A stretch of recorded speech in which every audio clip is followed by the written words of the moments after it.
기본 강의 20번째 시간입니다. NPL, 부실채권에 대해서 알아보도록 하겠습니다. 부실채권이란 연체가 3개월 이상 발생한 채권을 말합니다. 연체가 발생을 하면 은행 입장에서는 자기자본 비율을 맞춰야 되기 때문에 충당금 문제가 생깁니다. 따라서 그 채권을 보유하고 있는 것이 아니라 매도하는 절차를 거칩니다. 보통 은행에서 매도를 할 때에는 단위, 개수로, 낱개로 매매를 하는 게 아니라 풀로 묶어서 매도를 하게 되고 작게는 몇십억이고 크게는 몇백억 단위로 매매를 하게 됩니다. 그러면 NPL로 수익을 얻었다라고 하는데 어떤 구조인지 한번 살펴보겠습니다. 아파트가 있고 아파트의 금매 가격이 6억입니다. 이 아파트에는 1순위 임차인이 3억이 있었고 후순위 채권으로 4억의 채권이 설정되어 있었습니다. 부실이 발생했고 이 채권을 매도를 하게 됩니다.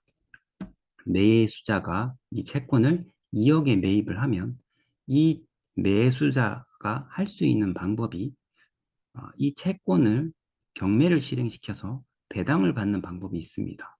그러면 낙찰이 되고 낙찰된 이후에 배당을 받는데 은행 채권이기 때문에 연체 이자의 수익률이 발생을 하게 됩니다.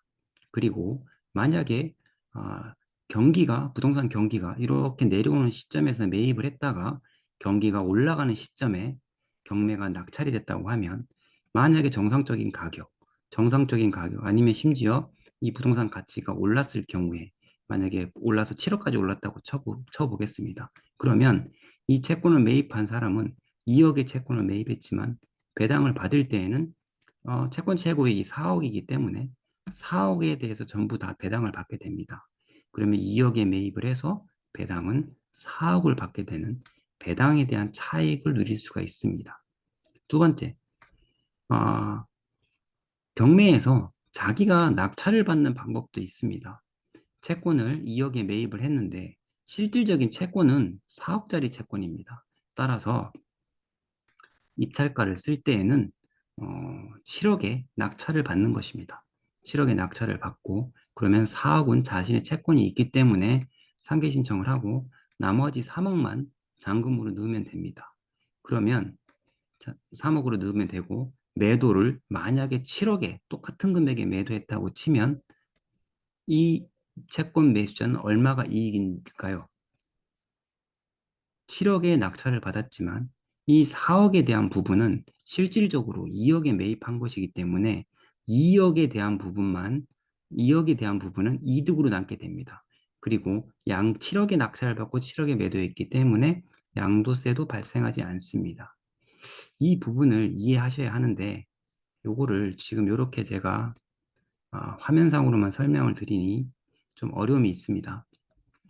다시 한번 설명을 드리면 4억의 채권을 2억에 매입해서 만약에 배당을 받았을 때에 배당받는 시점에 이 아파트의 가격이 올라간다고 하면 배당을 만약에 전액 다 받을 수도 있는 것입니다.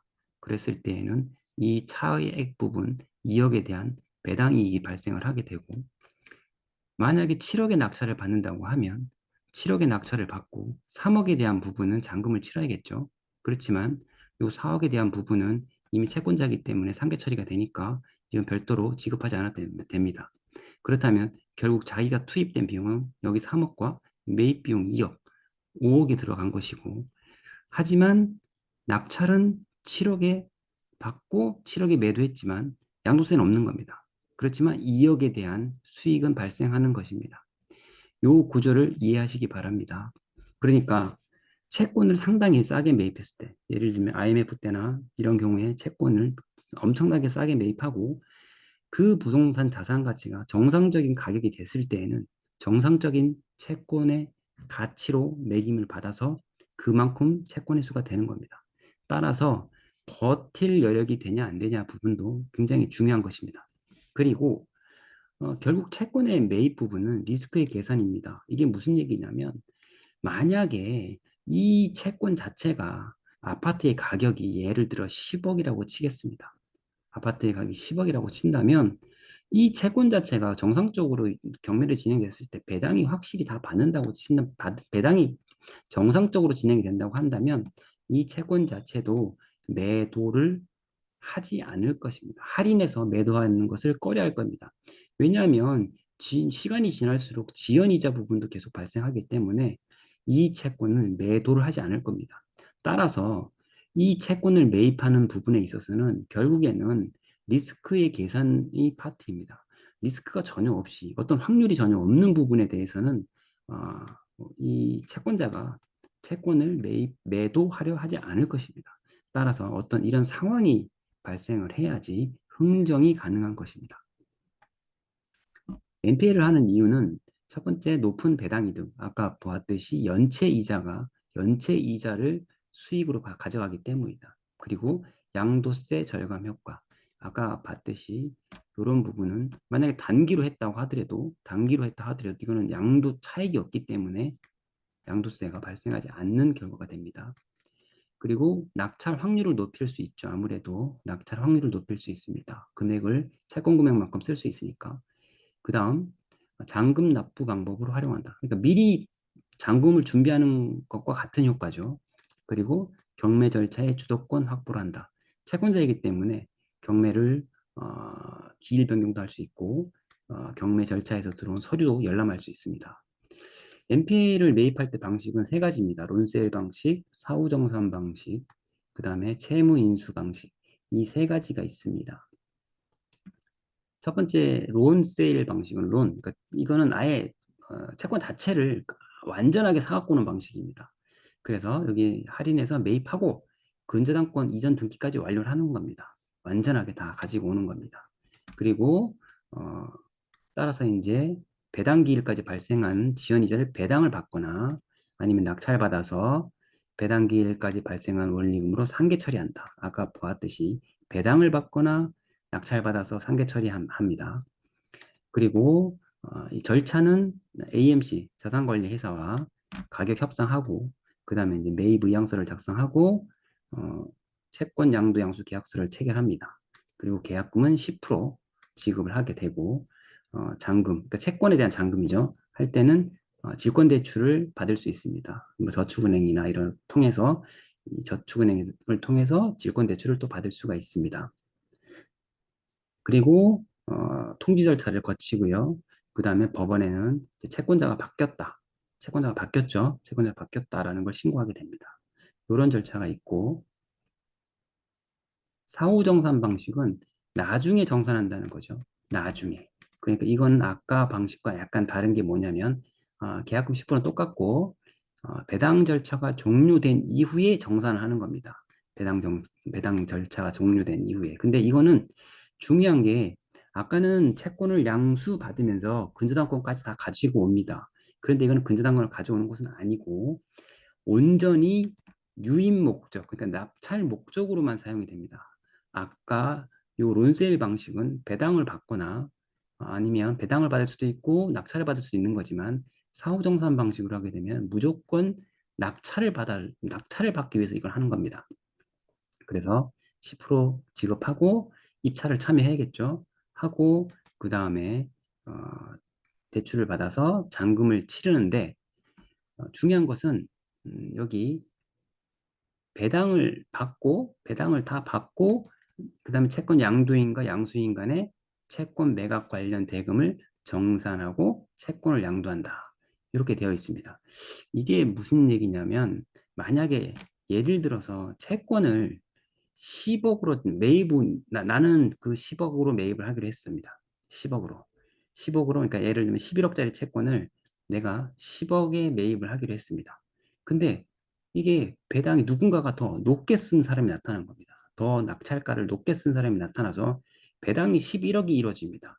그러면 은행 입장에서는 10억, 그러니까 대출자 입장에서는 자신의 리스크를 10억, 우리는 10억만 받으면 된다라고 생각을 했는데 10억만 받으면 된다는 전제로 갖고 계약을 한 겁니다. 근데 만약에 이게 그 이상 나오는 거에 대해서는 채권 매입자에게 그 배당이 11억이 됐으니까 사후에 1억을 채권 매수인에게 지급하는 방식입니다. 이게 조금 어려울 수 있는데 아까 말했듯이 입찰을 위해서 하는 겁니다. 입찰을 위해서 하는 거고 은행 입장에서는 나는 10억만 받으면 돼. 10억까지는 마지노선이라 생각했는데, 그래서 10억에 흥정을 했고, 그래서 채권 매입자는 10억으로 흥정을 했는데, 나보다도 더 높게 쓴 사람이 나타나는 바람에 11억이 배당이 된다. 이렇게 되면 1억에 대한 부분은 채권 매입자가 1억을 받아가는 구조입니다. 이게 사후 정산 방식입니다. 사후 정산 방식. 그리고 채무 인수 방식이 있습니다. 이거는 채무자의 지위를 인수하는 것이고, 채무자, 그러니까 예를 들면 근저당이 있는 물건을 그대로 매입하는 것과 똑같은 것입니다. 근저당을 인수하는 조건으로 매입하는 것. 그래서 여기도 유인 목적으로만 사용된다. 아까 같이 사후정산 방식과 똑같이 낙찰받는 목적으로만 사용이 되는 것입니다. 그리고 채권가 매수인이 되지 못하면 그냥 무효가 되는 것입니다. 대부분 아주 고가의 물건에만 적용이 됩니다. NPL 장단점은 이제 미리 자금 부담을 이제 해결한다는 점에서 장점입니다. 그런데 이 배당 절차에서 만약에 이의가 생기면 대금을 전액 미리 현금으로 준비해야 됩니다. 전에 상계 절차와 채무인수 절차에서 제가 말씀을 드렸죠. 그리고 이 채권을 매입하는 데 있어서 대부업법에서 이 개인의 채권 매입을 제한하고 있기 때문에 이 부분이 있어서 좀 꺼려하는 게 있습니다. 이 부분을 또 피해갈 수 있는 방법도 있습니다. 그것은 민법에 정해놓은 법정대위라는 방식을 통해서 가능한데 그 부분까지는 넘어가도록 하겠습니다. 사실 이제 NPL 부분은 이게 실질적으로 아까 얘기했듯이 이 부분입니다. 리스크의 계산. 매도자 입장에서도 이익이 되고 매수자 입장에서도 이익이 되는 그런 흥정이 될 만한 부분에서 이제 흥정이 되는 겁니다. 그래서 리스크가 아예 없는 물건은 매입자도 힘든 부분이 있으니까 이걸 유념하셔야 되고 결국 이 부분도 여러 물건을 가지고 경험을 해보는 수밖에 없습니다. 이 물건을 한번 보겠습니다. 이 지금 오피스텔이고 낙찰은 되었습니다. 근데 낙찰가가 감정가의 26%에 되었습니다. 왜냐하면 미납이 하나, 둘, 세 건이나 있습니다. 세 건이나 있습니다. 그러면 입찰 보증금을 다 날렸다는 얘기고 입찰 보증금은 여기 계산해 보겠습니다. 1360만 원 여기서는 20%니까 891만 원, 여기도 20% 891만 원. 그러니까 지금 거기에다가 낙찰 금액이 4,549만 원. 4,549만 원. 그러니까 배당 재산은 요걸 다 더한 7,691만 원이 되겠습니다. 7,691만 원을 배당을 하게 될 것이고 여기서 보면 왜 이런 문제가 생겼냐면 임차인이 있고 임차인이 여기 말소기준 권리보다 앞에 있습니다. 앞에. 말소기준 권리보다 앞에 있고 전입은 앞에 있고 확정은 뒤에 있습니다. 그러니까 어, 대항력은 있고 우선 변제는 은행보다 여기 저기 근저당권자보다 후순입니다. 따라서 이 대항력이 있는 부분이 이걸 인수하기 때문에 낙찰자가 없을 것이라 상당히 떨어져야지 있을 것이라고 생각이 됐는데 권리 분석을 잘못해서 이렇게 지금 이체 보증금을 날린 사람이 나타났습니다. 그래서 이 배당 재산이 이렇게 늘어나게 된 것입니다. 그러면 낙찰자는 지금 4,549만 원, 4,549만 원에다가 낙찰을 받았다 하지만 이거를 갖다가 전액 다 여기에다가 자기는 또 인수를 하는 금액이 있습니다. 요 배당 재산이 7,691만 원인데 7,691만 원을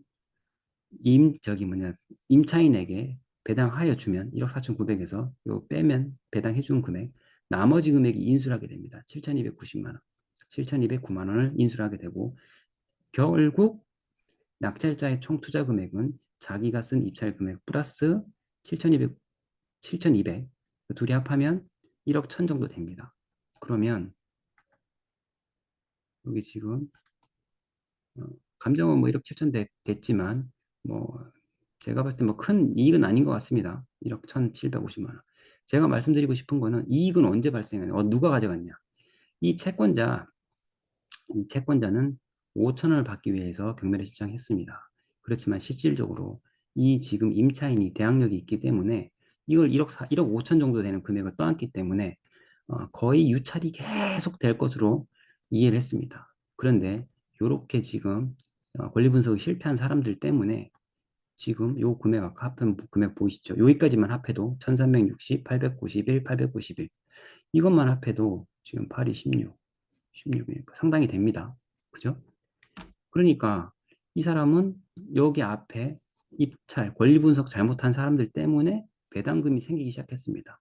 근데 중요한 건 이 채권자가 받을 채권이 5천이었는데 이거를 할인해서 1,000만 원에 1,000만 원에 매각을 한 것입니다. 그래서 이 채권을 1,000만 원에 매입을 한 사람은 1,000만 원에 매입을 해서 배당은 5천을 받았습니다. 1,000만 원을 매입해서 배당을 5천 받았습니다. 그러면 5천을 받을 수 있죠? 여기 보면 배당 자산이 이렇게 돼 있으니까. 그러니까 이게 쉽게 얘기하면 NPL입니다. 이게 NPL. 부실 채권을 싸게 사갖고 와서 외형상 못 받을 줄 알았는데 사갖고 와서 이런 부분들이 발생해서 자기는 5천을 다 회수한 겁니다. 이게 부실 채권의 구조입니다. 요거는 공장이고 어, 은행입니다. 중소기업은행에서 경매를 시행했고 낙찰자를 보면 입찰자가 한 명이고 41억입니다. 입찰자가 단 한 명, 단 한 명. 41억이 낙찰이 됐고 요 권리관계를 보면 경매를 이제 아까 중소기업은행에서 넣고 45억을 청구했습니다. 45억. 근데 만약에 이거를 만약에 이 낙찰자가 유동화 전문 유한회사입니다. 아까 얘기했듯이 이 중소기업은행 채권을 매입한 SPC입니다. 매입한 SPC 유동화회사 전문회사입니다. 그들이 채권자가 낙찰 받은 겁니다. 결국에는 채권자가 낙찰.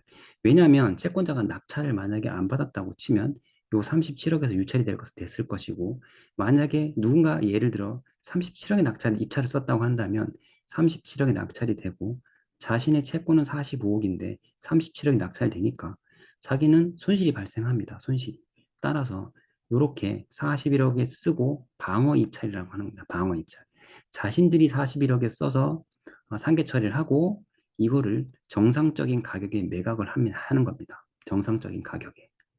그렇게 해야지 손실이 발생하지 않는 것입니다.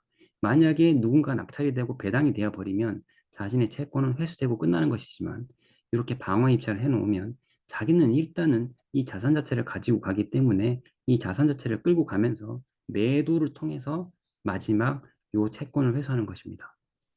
그래서 이러한 입찰을 방어 입찰이라고 합니다. NPL 좀 어려운 부분인데 설명을 좀 드린다고 해봤습니다. 본 강의는 부동산 경매 타짜 기본서를 바탕으로 구성되었음을 알려드립니다. 감사합니다.